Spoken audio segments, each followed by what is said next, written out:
لله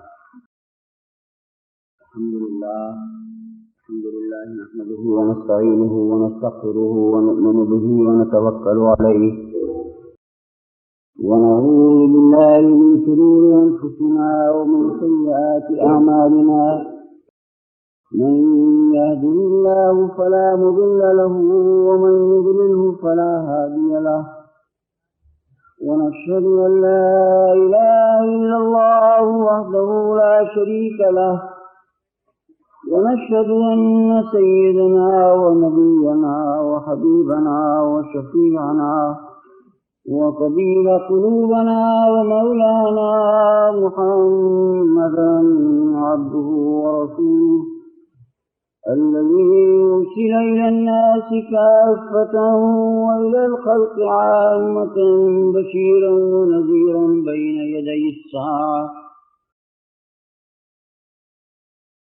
قال الله تبارك وتعالى في شان حبيبه إن الله وملائكته يصلون على النبي يا أيها الذين آمنوا صلوا عليه وسلموا تسليما.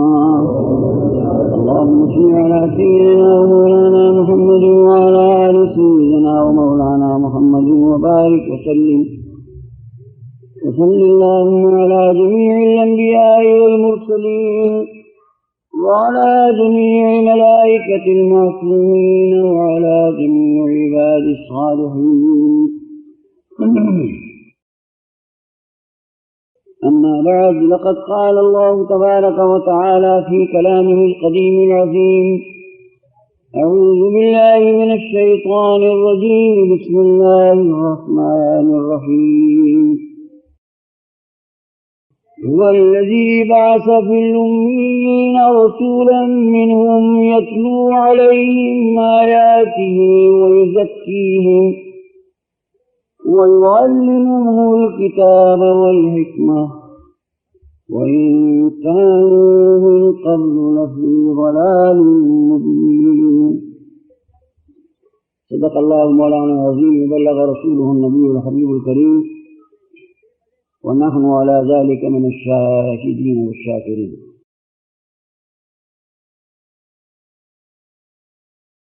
Respected ulama and my dear brothers and sisters in Islam, Assalamu alaikum wa rahmatullahi wa barakatuh.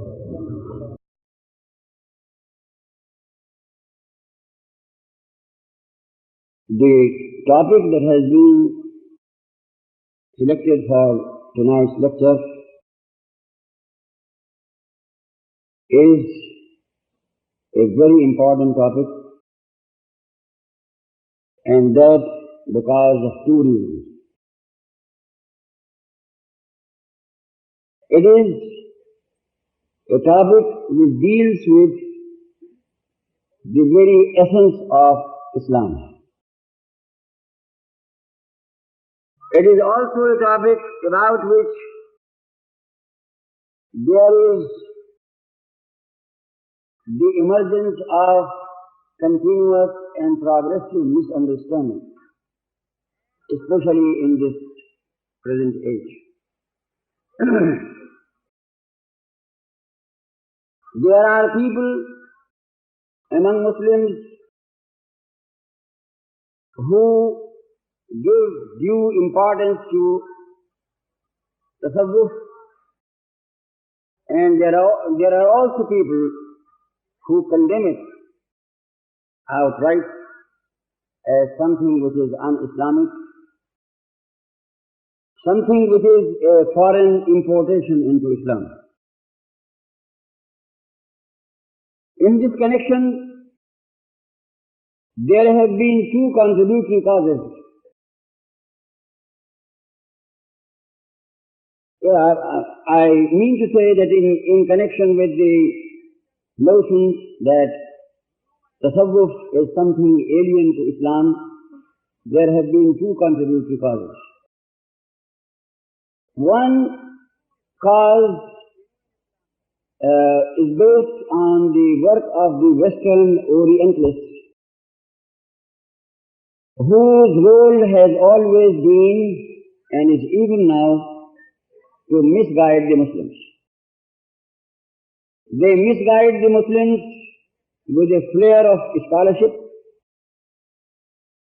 and they try to state things about Islam in a manner in which a person who is not well versed in Islam is bound to be misled. They have been doing it in connection with the life and the personality of the Holy Prophet ﷺ, because they know, as enemies of Islam, that if the loyalty which the Muslims have for the person of the Holy Prophet ﷺ is damaged,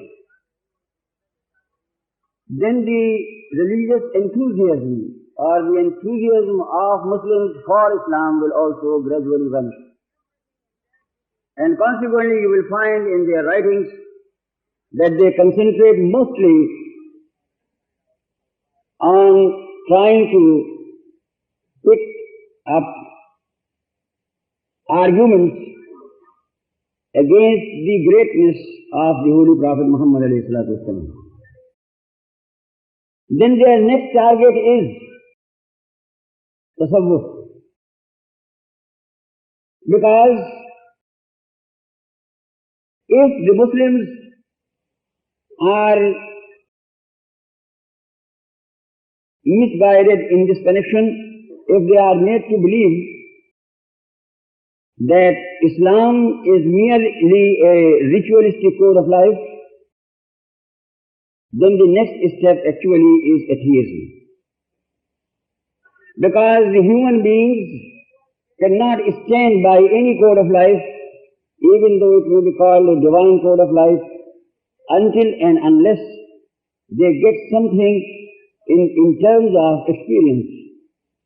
They have something which touches them in the inner self and binds them to that thing. So this intrigue is there, and many of those who have been influenced by the writings of Western Orientalists have honestly or otherwise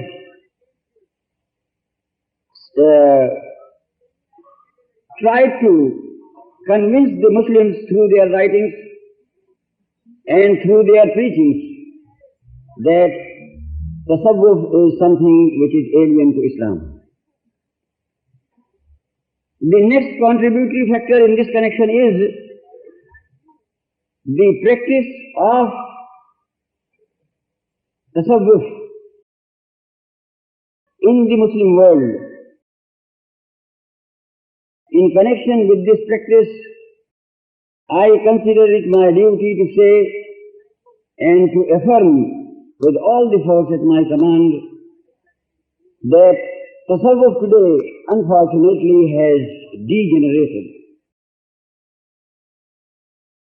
And it is very difficult to find it in that original form in which it was given.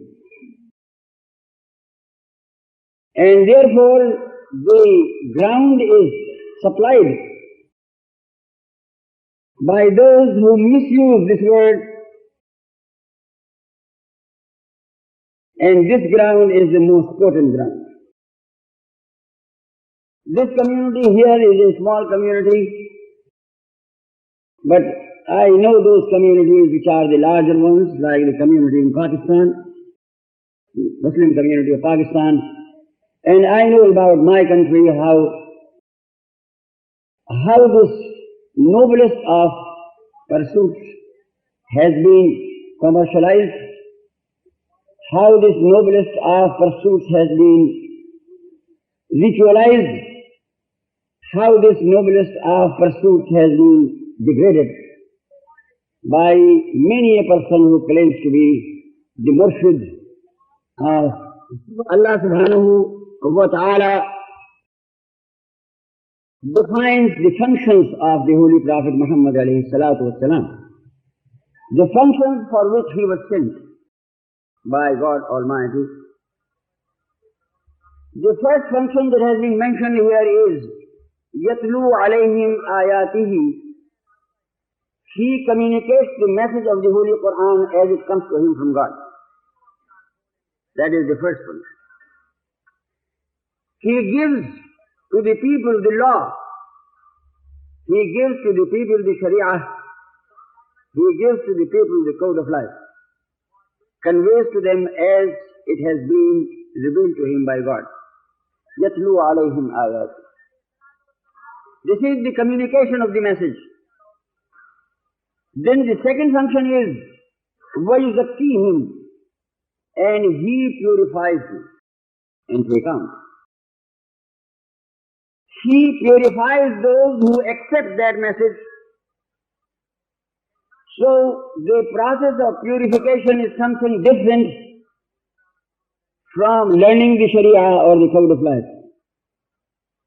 Because here is vow, and the word and, vow is vow of us. It stands for conjunction, and these are two different things.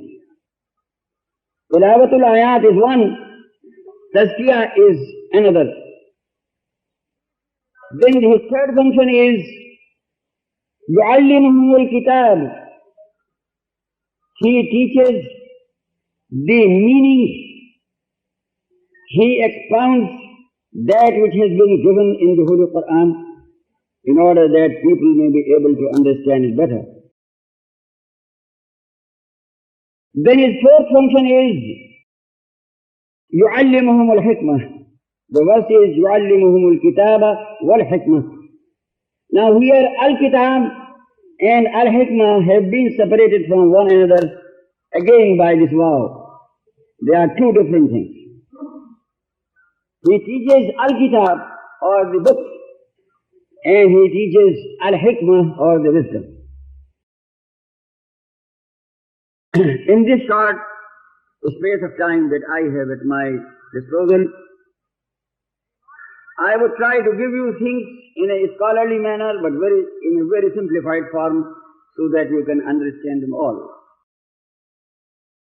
The first problem which emerges in the mind of every serious human being in connection with religion is the problem, why religion? Every human being who is serious about the facts of his life and about the problems of his life, the first question that emerges in his mind is, why religion? Then the second question, if this question is answered to his satisfaction, that he should have a religion, then the next question arises, which religion? Because there are so many of them. And every one of them claims to be true and says that the others are false. Now, when the answer comes to him that the religion which he should adopt and which he should consider as true and genuine and as from God, that religion is Islam. Then arises the third question. What is Islam? And when this question arises, here he is face to face with the problem of Sharia. What is the code of life that Islam has prescribed? Now the first two problems are problems of Al-Hikmah. They are the basic problems, because unless a person knows what is the objective for which he should be a Muslim, it is absolutely useless for him to be a Muslim, to be called a Muslim. Unless he knows what is the objective, unless he knows what is the goal, unless he knows what is the path that leads to that goal, just to call himself Muslim nominally or formally, or even to indulge in certain forms of ritualism, would not lead him to that goal for which Islam came. So the first step, the first two questions, why religion and which religions, those steps are covered by Al-Hikmah. Then what is Islam is covered by Al-Sharia or the law. Then another very important question arises. This is Islam, but how to be a Muslim? That is the most important question of one's life. Just to know what are the teachings of Islam doesn't help. A person who does not know how to behave as a Muslim and how to proceed on that path, person may know all about the Sharia, he may even be an alim, but the Holy Quran, in the same surah, Al-Jum'ah, we have been told about the ulama of the Jews, مَثَلُ الَّذِينَ حُمِّلُوا التَّوْرَاةَ ثُمَّ لَمْ يَحْمِلُوهَا كَمَثَلِ الْحِمَارِ يَحْمِلُ أَسْفَارًا. The example of those who learned the Torah, who learned the Sharia, but could not assimilate and absorb it in their personalities for transformation of their personalities, is the example of a donkey carrying a load of books. These are the words of the Quran.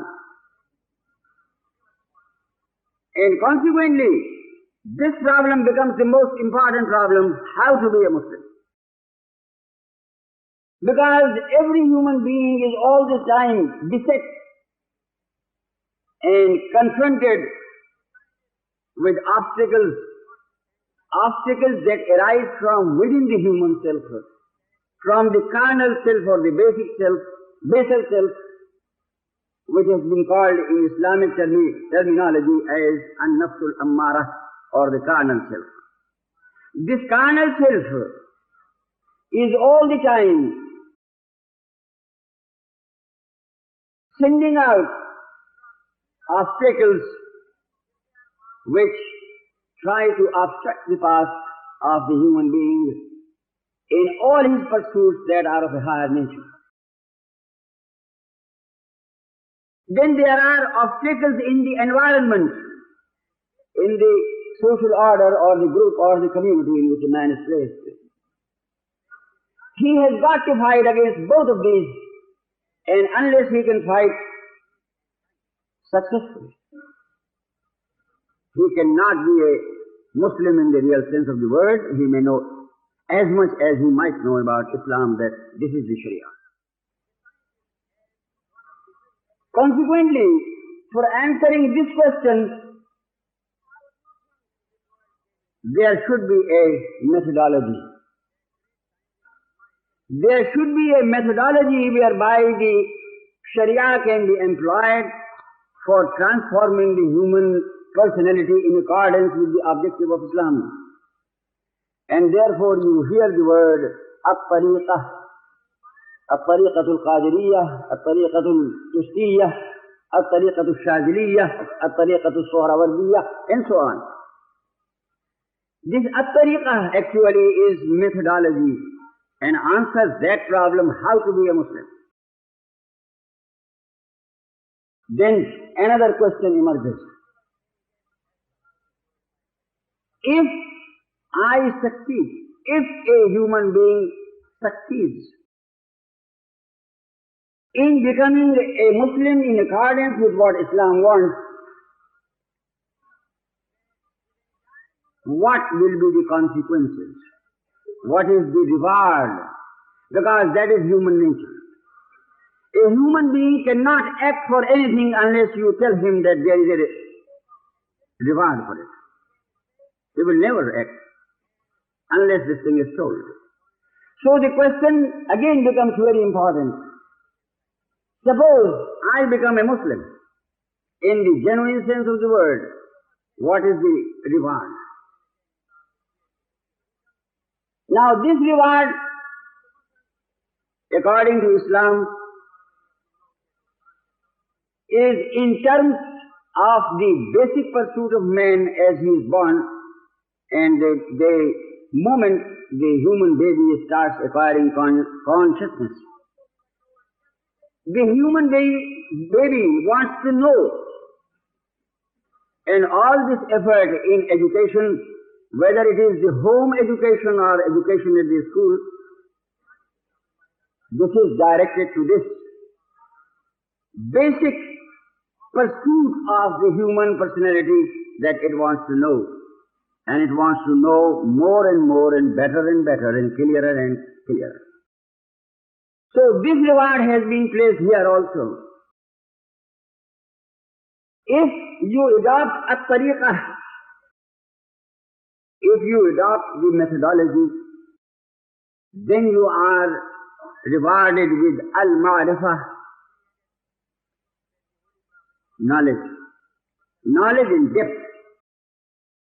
There is one thing which is called ilm, al-ilm, that is knowledge. There is another thing which is called al-irfan. Al-irfan is the superior degree of knowing. It is called realization, and realization is beyond the concept of knowledge, above the concept of knowledge. So the reward is al-ma'rifah, or acquiring the irfan, knowing things as they are, not as they appear to be. Now this al-irfan has three levels. The first level is that a man should know himself. Charity should begin at home. Instead of trying to know other things which are beyond man, Islam says, first of all, know thyself. Knowledge should begin from here. So the ma'rifah or the irfan or the realization, the first stage when a person becomes a Muslim and cultivates himself as a Muslim, and remember that a Muslim is a progressive being, an evolutionary being. When a person walks on that path, adopts the methodology, then he gets this knowledge about himself.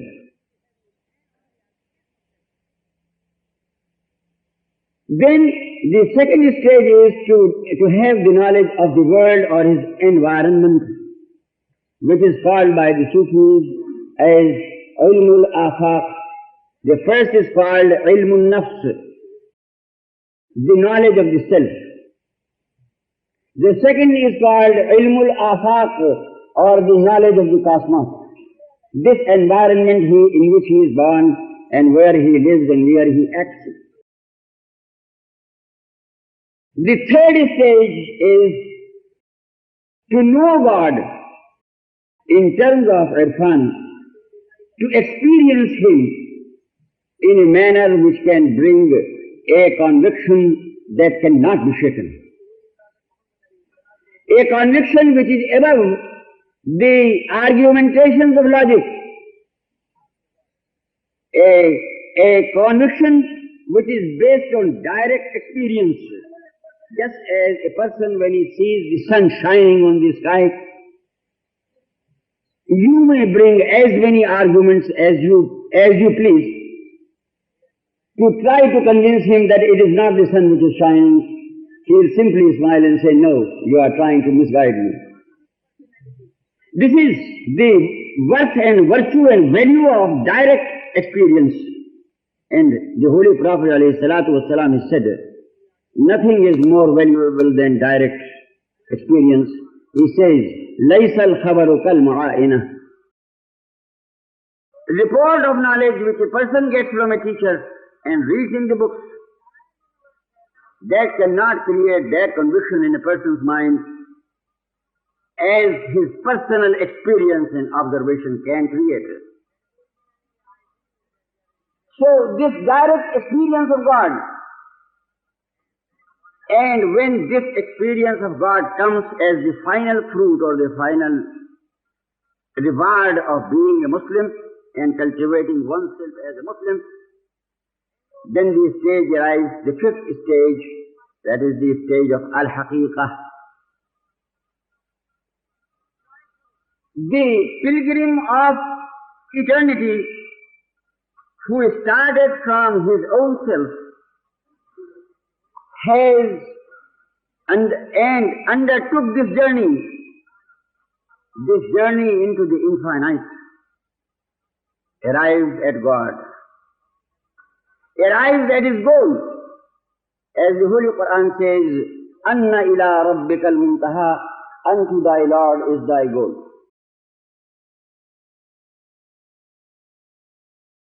Now, because God is infinite,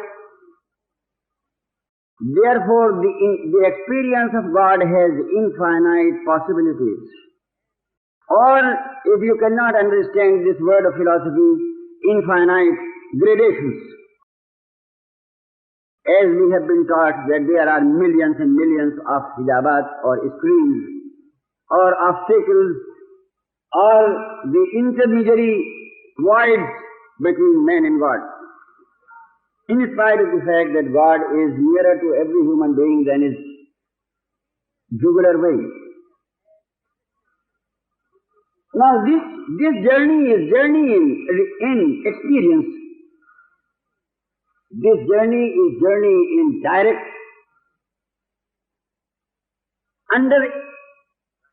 understanding of God as to what God is and what connection I have with Him. What is my relationship with Him. So just as there are 5 foundations of Islam, according to the hadith of the Holy Prophet ﷺ, Bunya al-Islamu ala khamsin, Islam has been founded on 5 things. Kalimatul Shahada, the daily obligatory prayers, fasting during the month of Ramadan, paying zakat if it is due, and performing the Hajj if it is due.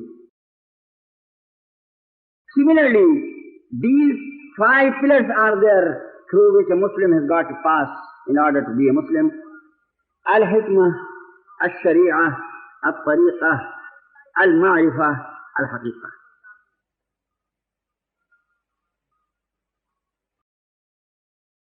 Now,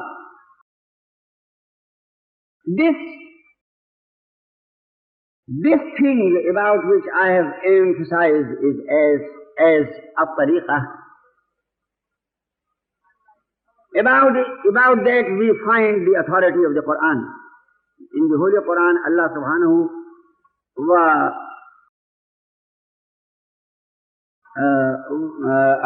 He says in the Holy Quran, لِكُلٍّ جَعَلْنَا مِنْكُمْ شِرْعَةً وَمِنْهَاجًا. He has prescribed for every community a sharia or a code of life and a minhaj or a methodology. And the function of this methodology is what has been said about the functions of the Holy Prophet ﷺ, at-tazkiyah, or purification of the human personality. Now try to understand another thing, my dear friends, about this purification as to what it means. According to the Holy Quran, every human being was created in the garden of bliss, fil Jannah. It was not only Sayyidina Adam alayhi salam or Sayyidatuna Hawwa alayhi salam, that only these 2 beings were created in that transcendental world which is called Al-Jannah, and which is very different from this world, about which I might just say that that world is spaceless and timeless world, while this world is a spatial and temporal world. Every human being was born there, was created there, I should say, Qalu Bala. It means that all human beings were existent there, and they were not only existent there, but they also possessed consciousness. Because if they had not possessed consciousness, they would not have been able to understand what God said and would not have been able to answer.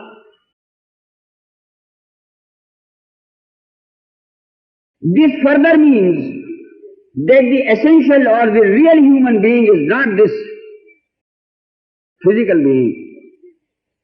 The real human being in which consciousness and every faculty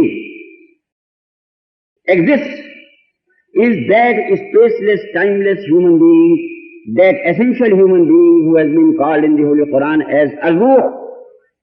Al-Ruh. Al-Ruh is wrongly translated as the soul. Al-Ruh is wrongly translated as the spirit. Al-Ruh, according to the Arabic language, is the essential being. The essential human being. This essential human, every human being in his capacity as the essential human being was created by Allah Tabaraka wa Ta'ala in the garden of bliss. In the transcendental world, which is spaceless and timeless, and consequently this being is also spaceless and timeless. Then the command was given, it appears as if they were in a queue. So Adam and Eve came first, and when they procreated, their first child came, the second one came, and the human beings have been coming under that one command, ihbitu minha jami'a. And these human beings have been traversing, God knows best, millions of years or billions of years or trillions of years, we don't know. In an infinite span of space and time, they have been continuously traveling in order to emerge here on the earth at the appointed time. So when the human beings emerge here on the earth, what takes place according to Quranic theology is that this essential being, when it is captured in the environment of space and time, projects itself in space and time. This is what Mawlana Jalaluddin al-Rumi, rahmatullahi ta'ala alayhi, said. He says, Paikar az ma hasshud nay ma azu. This body is the projection of our essential being. It's not that the essential being depends on this body.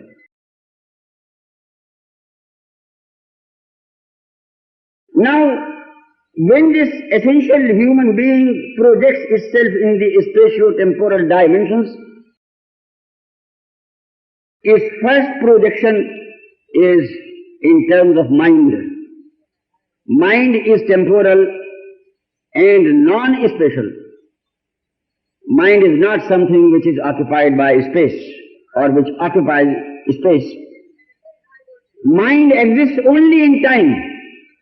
It is only temporal. So the first projection is from the final to the coarser. And this spaceless, timeless being projects itself in terms of time and consequently in terms of mind. Then its final projection is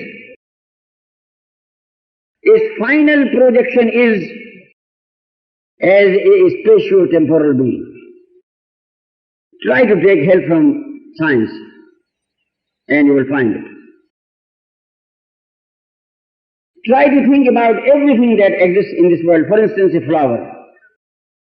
Try to trace the origin of a flower. The origin in human experience is that one day a very small point emerges on the twig of a certain plant. A very small point. Then this small point expands, develops, and ultimately after a number of days it becomes the bud. And then this bud develops and one day it smiles into a 1,000-petaled flower. It is the same point which had emerged, which could be seen only with a microscope, not even with the naked eye. Now consequently, before its emergence as a point on the twig of the tree, it must have been something finer, because its progress has been towards coarser and coarser stages of existence. So here, this body, before it assumes even the form of the life germ or the sperm as it is called. The sperm lives in the body of the male, of the husband, the ovum lives in the body of the female, and when the sperm fertilizes the ovum, then they get the zygote as it is called, that alaq, which the holy book calls it. It may be called clot. But this sperm is something physical, although the sperm is so tiny that you cannot see it except through a very powerful microscope. But even this is something physical. There is something before that, when this sperm is only something mental. It is the first projection in the spatio-temporal world of this essential being whose abode is in Al-Jannah and who has travelled for countless period of time through infinite space under that command of God which was given at the dawn of creation. So here this human being lives and acts, and when the time of death comes, death does not mean annihilation. Death does not mean termination of existence. Death only means transfer from one level of existence to another level. As a matter of fact, this human being who is said to be born here undergoes, before coming into this world, numberless births and numberless deaths. And every death for this human being is the stage for further evolution. Before every new emergence, before every emergence on a higher plane, on a new plane, this essential human being has to be incubated. It has to pass through the stage of incubation. We know about the first grave and also about the second grave, the qabr. The first grave is in the mother's body, where it stays for 9 months and incubates.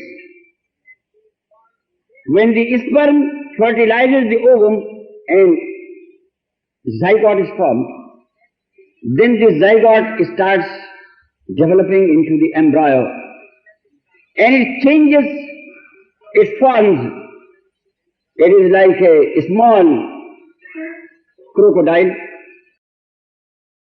with all that punch and all that ugliness.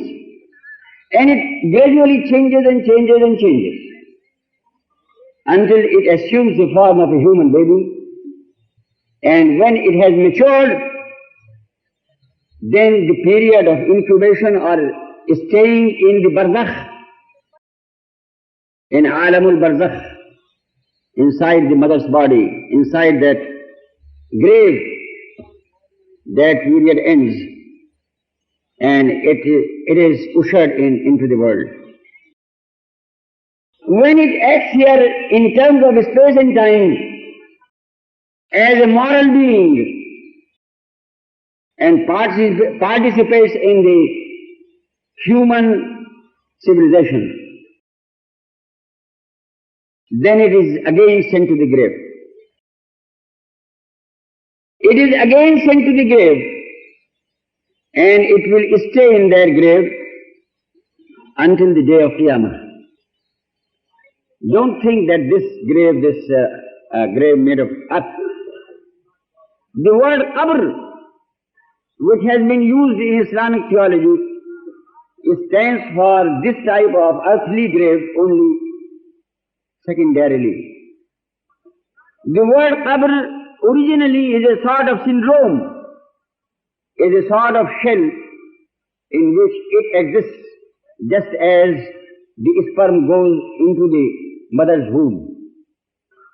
And that is a shell where it stays and where it undergoes numerous changes and evolves. So this is called Hayatul Barzakhiyah, that it remains alive, it remains in a process of experience in accordance with what it has done in this world. And then on the day of Qiyamah, the next stage will come. As the Holy Quran says, that every human being, his constitution will be changed. The constitution of the earth will be changed, and the constitution of all heavenly bodies will be changed. I mean, say, if you find things here as spatio-temporal or physical or earthly or material, there you will find them on another plane. Perhaps I have gone in this field too far. I should come back to the original topic. But why I spoke on this is that this thing has got to be understood by all those who talk in favor or against Tasawwuf. What the Holy Quran wants us to do is, and what the Holy Prophet ﷺ wants us to do, is this. What the Holy Quran wants us to do is, and what the Holy Prophet ﷺ wants us to do, is this. The Holy Prophet ﷺ has taught us, Inna Allah khalaqa Adama ala suratihi. Allah created Adam, or the human being, in his image. What does it mean? It means that Allah placed in him those qualities which he possesses infinitely, placed those qualities in him encased by his finitude. Inna Allah khalaqa Adama ala surat. Now when this spaceless and timeless being, who is originally citizen of Al-Jannah, of the transcendental world, the world of purity and holiness and bliss. Now when this comes here, because it is created being, and like all other created things, it has a shadow. It has a shadow. It is composed of light and darkness. It is composed of two principles which are opposite to one another. It is composed of what the Holy Quran says, وَنَفْسٍ وَمَا سَوَّاهَا فَأَلْهَمَهَا فُجُورَهَا وَتَقْوَاهَا. God has placed two principles in the human being. The principle of fujur and the principle of taqwa. Man has the capacity of either pursuing the path of evil or pursuing the path of good. He is not like angels who can pursue only the path of good. He is not like Iblis who can pursue only the path of evil. He is between the angel and the Iblis. He combines the qualities of both. He combines the light from which angels were made by God, and he combines the darkness which is represented by Iblis. Now the purpose for which he has been sent here is to participate in the struggles which are here. This world is the world of struggle in every domain, to participate here. The message of Islam is that he should participate here as a servant of God, as the upholder of absolute righteousness, because God is the embodiment, or God is the personification of all that is good, because God is absolute good. Because God is absolute good, so when he created the human being in his image, this human being originally is also good, without an admixture of evil. This evil comes as a shadow, that when light is cast somewhere in the spatio-temporal dimension, then this light must give birth to a shadow also. This evil is the negative aspect of the human faculties. Remember this. Now, when the human being comes here, the message of Islam is what the Holy Prophet ﷺ has taught, and which is quoted very often, but I don't know how many Muslims really understand its meaning. He says, تَخَلَّقُوا بِأَخْلَاقِ اللَّهِ, imbue yourselves with divine attributes. What does it mean? How can we do it? We are creatures. We have been created by God. God is creator. He is infinite, we are finite. He is absolute good, we are not absolute good. Now, remember another hadith also, and also the verse from the Quran in connection with the proof for what I am saying. The Holy Quran says, لَقَدْ خَلَقْنَا الْإِنسَانَ فِي أَحْسَنِ تَقْوِيمٍ. Most surely I have created the human being in the best of make, in the best constitution. But this human being is also capable of sinking to the lowest of the low. ثُمَّ رَدَدْنَاهُ أَسْفَلَ سَافِلِينَ إِلَّا الَّذِينَ آمَنُوا وَعَمِلُوا الصَّالِحَاتِ. This is the message of Islam. To have this Iman and Amal Salih. But does this Iman and Amal Salih means that Iman and Amal Salih which we are demonstrating? No. That Iman and Amal Salih which was demonstrated by the Holy Prophet Muhammad alayhi salatu wasalam. It is at that level that the human being regains his original purity. He is born a pure being. Remember this, because there is the hadith wherein the Holy Prophet ﷺ says, كُلُّ مَوْلُودٍ يُولَدُ عَلَى الْفِطْرَةِ أَوْ عَلَى الْإِسْلَامِ. Every child who is born on his original nature. The original nature is that of purity, because he was created in the garden of bliss.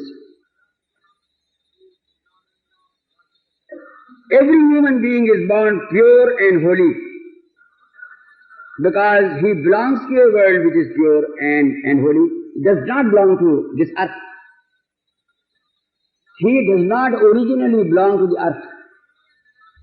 He only emerges here during his vast journey, which he was ordered to undertake at the dawn of creation. And if that journey be conceived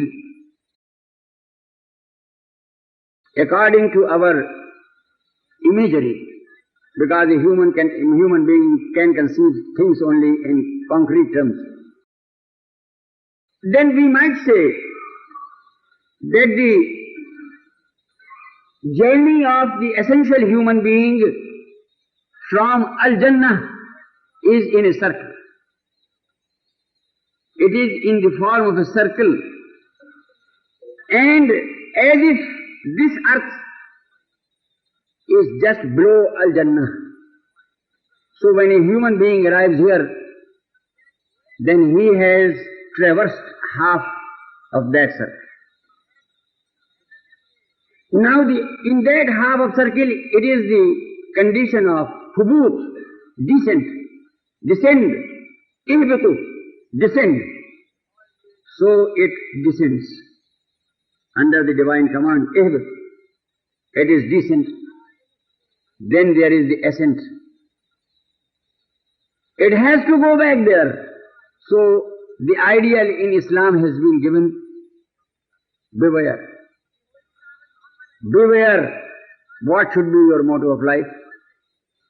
The motto of life should be, Inna Lillahi. Our existence, our everything is only for Allah subhanahu wa ta'ala.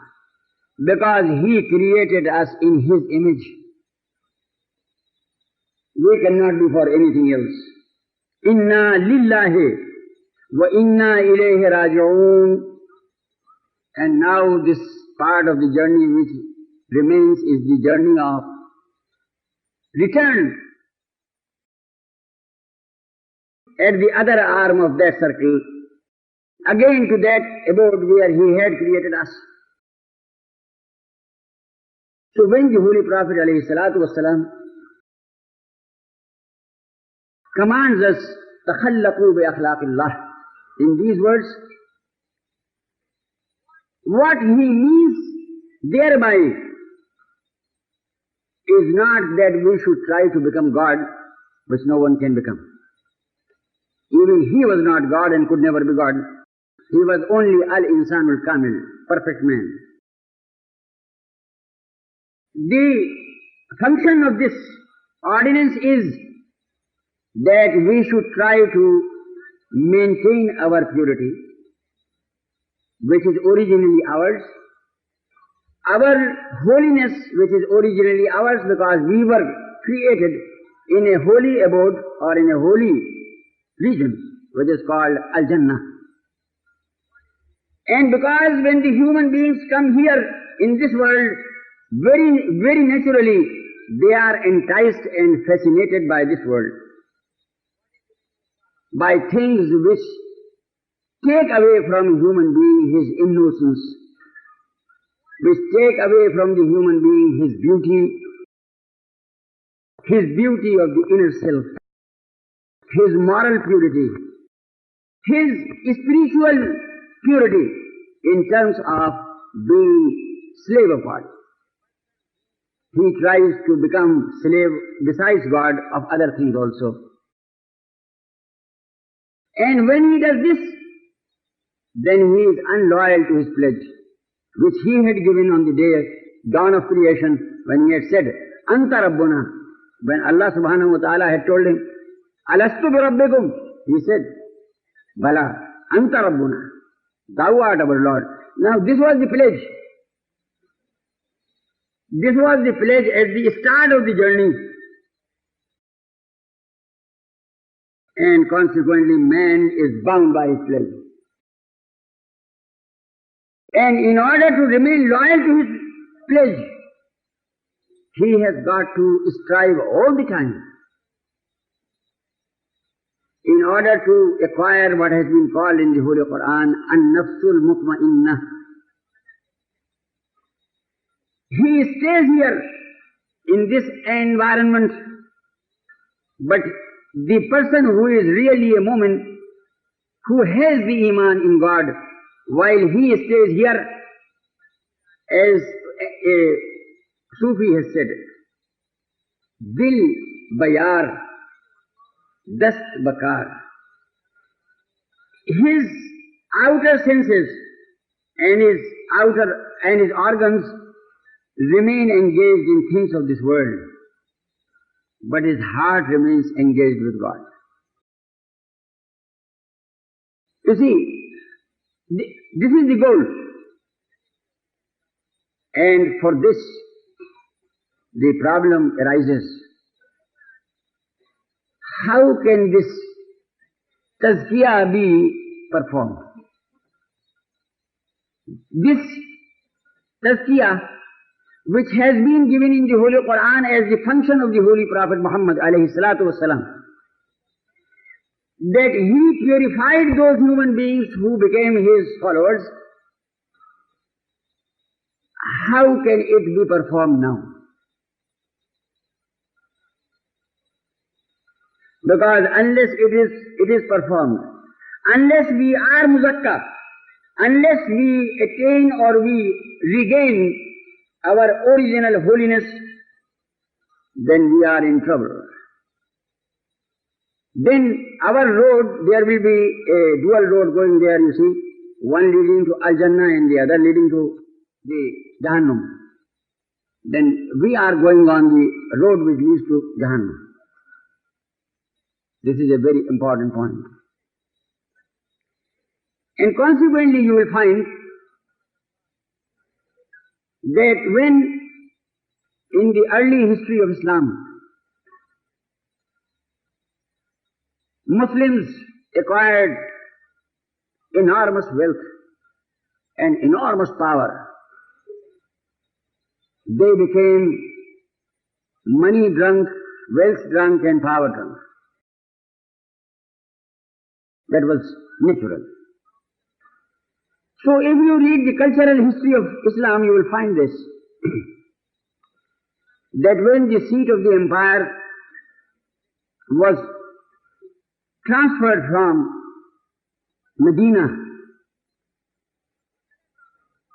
al-Munawwarah to Syria and later on to Baghdad, the original purity of Islam and Islamic way of life was progressively damaged. And Muslims started behaving towards Islam only in terms of ritualism.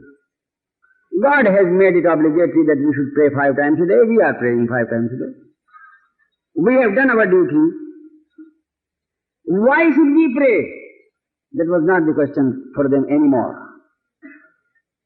Or what the Quran had told them, that was not the real problem for them.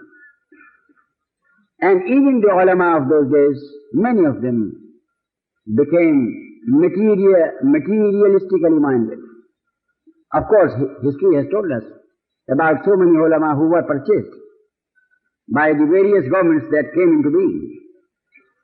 The ulama are not angels, they are human beings.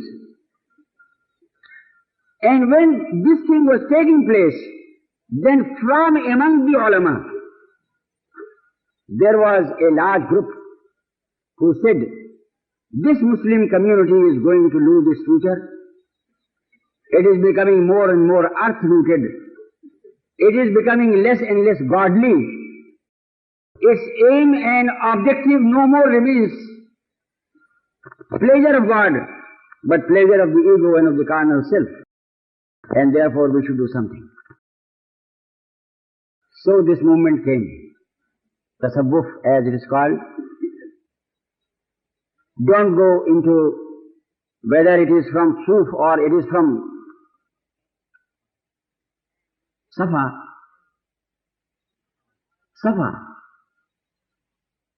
Purity. But its objective was clearly laid down. Unfortunately, we do not possess any writing from Sayyidina Hassan al-Basri, who is considered to be the founder of this movement. But the earliest writings of those days are Qutul Qulub by Abu Talib Makki and Al-Risalatul Qushariyah. These 2 books are the earliest on Sufism. And what I am saying here is proved when we read those books. And this has been the goal of this movement. To make an endeavor to make Muslims as genuine Muslims with all that the Holy Quran and the Sunnah of the Holy Prophet ﷺ stands for. Try to read those books which were compiled long after that. Try to read Futuh al-Ghaib by Ghaus al-Azam Sayyid Abdul Qadir al-Jilani, or Fazlur Rahman by the same person, or read Awarif al-Ma'arif by Sheikh Shahabuddin Sohrawardi, or read At-Ta'arruf by Abu Bakr al-Qalabazi, or read Kashf al-Mahjub by Sheikh Ali Khutbiri. Read any work which has been compiled on this by those who are classical masters. And what you will find is that they base their entire doctrine, their entire code on the Sharia. Sayyidina Ghaus al-Azam, the founder of the Qadri order, says that for a spiritual pilgrim, the Sharia stands at the beginning, the Sharia stands in the middle, the Sharia stands at the end. He cannot go one hair's breadth out of the Sharia. This is Tasawwuf. Of course, there have been mystical schools, there have been mystical schools of thought, there have been mystical movements and mystics among Christians, among the Buddhists, among the Hindus. And Muslims were bound to come into contact with them, and they were bound to come into contact with Muslims, and many of those people embraced Islam and became members of the Muslim community. Now, this thing is developed highly in Hinduism and Buddhism especially. They have got all their philosophy and science of yoga and this and that. And when these Hindu yogis, Buddhists and other mystics came into the fold of Islam, they tried to maintain and retain some of their old practices and things. And consequently, you will find different movements, mystical movements in Islamic history. For instance, the movement of Ikhwan Safa, which was the movement of the Batiniyah, or the movement of the Karamita, carrying Muslim names and the label of Islam.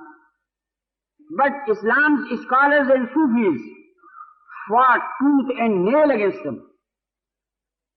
It is very wrong to say that they were condoned. They were never condoned. For instance, read Al-Munqiz min al-Dalal by Abu Hamid Muhammad al-Ghazali, rahmatullahi ta'ala. And there you will find his full discourse on the Batiniyah. Or read his Ihya, and you will find a full refutation of all the doctrines which became in vogue in those days under the name of Islamic Sufism. Adoption of the Islamic Sharia has degenerated with the degeneration of the Muslims. Similarly, the Sufi orders have also degenerated. I, as a world tourist, and I, as a member of the Qadri order, if I have to be truthful, and I should be truthful, I must make this statement. Tasawwuf began originally as a revolt against hollow and shallow ritualism. That was the beginning. But today you will find it ritualism through and through, as if the real pursuit in depth is not. So many rituals. Baba, O Muslims, you have already got so many in the Sharia. Why add to them? What is the need for all this? Absolutely no need. You may read the works of these ancient masters and you will find them dealing with, for instance, Sulukus Salat, Sulukus Saum.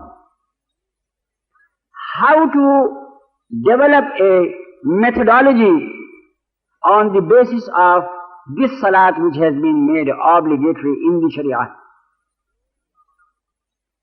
How to develop a methodology on the basis of that Saum which has been prescribed in the Sharia. You will find them talking like that. And they always talk on the basis of the Holy Quran and the Sunnah. I may give you a story of my own family. Among my great grandfathers, there was a great Sufi and also a very eminent alim of his time. He was considered to be the Imam of his age. His name was Shaykh al-Islam Abdullah al-Ansari. Rahmatullahi ta'ala alayh. He belonged to Herat. His father was governor of Afghanistan, and he led his life purely as an Islamic reformer. In those days, Allama ibn Taymiyyah had already been born, and Allama ibn Taymiyyah raised a masculine voice against Sufism. His pupil, who was an intellectual giant, Ibn Qayyim, who was a greater intellectual giant than his master, Ibn Taymiyyah, he challenged the whole world of Islam, the ulama of the world of Islam, to prove that the Sufi way of life had anything to do with Islam. His contention was that it is absolutely anti-Islamic or un-Islamic. It is only an importation. When he raised this challenge in Egypt, he was directed by the ulama there and the ulama in other countries, in Syria and so on, to go and meet this man, Shaykh al-Islam Abdullah al-Ansari. So he came to him and he asked him the question in Herat, in Afghanistan. He asked if the real pursuit in depth is not. So many rituals. Baba, O Muslims, you have already got so many in the Sharia. Why add to them? What is the need for all this? Absolutely no need. You may read the works of these ancient masters and you will find them dealing with, for instance, Sulukus Salat, Sulukus Saum. How to develop a methodology on the basis of this salat which has been made obligatory, that you might get some help from the hadith or from aqwal al-sahaba or from the aqwal of tabi'een and so on. But Shaykh al-Islam said, all right, you come to me tomorrow morning, and in the night he wrote his book, which is a unique work on this Sufism. It is called Manazilus Sa'irin. Manazilus Sa'irin, the stations of those who undertake the spiritual journey. He wrote this book purely and solely on the basis of the Quran. He has not quoted a single hadith or anything, and proved entire system of the Sufi way of life from the Quran. He gave it to Ibn Qayyim next morning when he came, and he told him, please study this. It is a book of about 36 pages on a small size. Study this, and whatever objections you may feel, come to me at your leisure. You may take 1 week or 2 weeks or 1 day or 2 days or 1 month or 2 months, as you please. So Ibn Qayyim came to him after about a month's time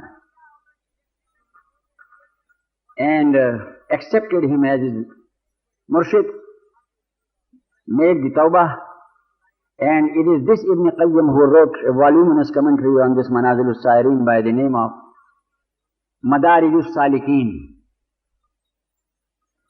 which is a voluminous commentary of about 1,000 pages. So actually, if we study the history of Islam deeply, and if we try to understand as to how this movement arose, and what foundations it had, what philosophy it has, and whether that philosophy is actually guaranteed by the Quran and by the Holy Prophet ﷺ, then all these doubts must vanish. I hope that what I have said tonight, of course, it is now quite some time. What I have said tonight, I have tried to make it very simple and easy. It has depth, but I have tried to state it in a very simple manner. Tasawwuf is nothing else than the effort to fulfill that mission of the Holy Prophet ﷺ, which has been mentioned as the mission of Tazkiyah, or which has been mentioned in the Hadith as Al-Ihsan, beautification of Islam, to beautify Islam. And there the Holy Prophet ﷺ says, what is Al-Ihsan? To rise, to cultivate one's consciousness in terms of slavery to God, in being Abdullah, in this Abdiyah, to cultivate this consciousness to a level where the Holy Prophet ﷺ says, فَعْبُدْ رَبَّكَ كَأَنَّكَ تَرَاهُ فَإِن لَمْ تَكُنْ تَرَاهُ فَإِنَّهُ يَرَاكَ. Serve thy Lord as if thou art seeing Him, and then serving Him. And so long as this may not be possible, the minimum demand of Islam is that thou should serve thy Lord with the consciousness that God is seeing thee and thou art worshipping Him. With these words, I pray to Allah subhanahu wa ta'ala that He may enable all Muslims to see the truth and to walk on the way of truth and to extricate themselves from misconceptions based on ignorance, whether they are opponents of the Sufi way of life or they are upholders of this way of life. May Allah Tabaraka wa Ta'ala make us mutamassikeen bil kitabi wa sunnah, because in that alone lies our salvation, in that alone lies all blessings and all that we can get from God Almighty. Assalamu alaikum wa rahmatullah.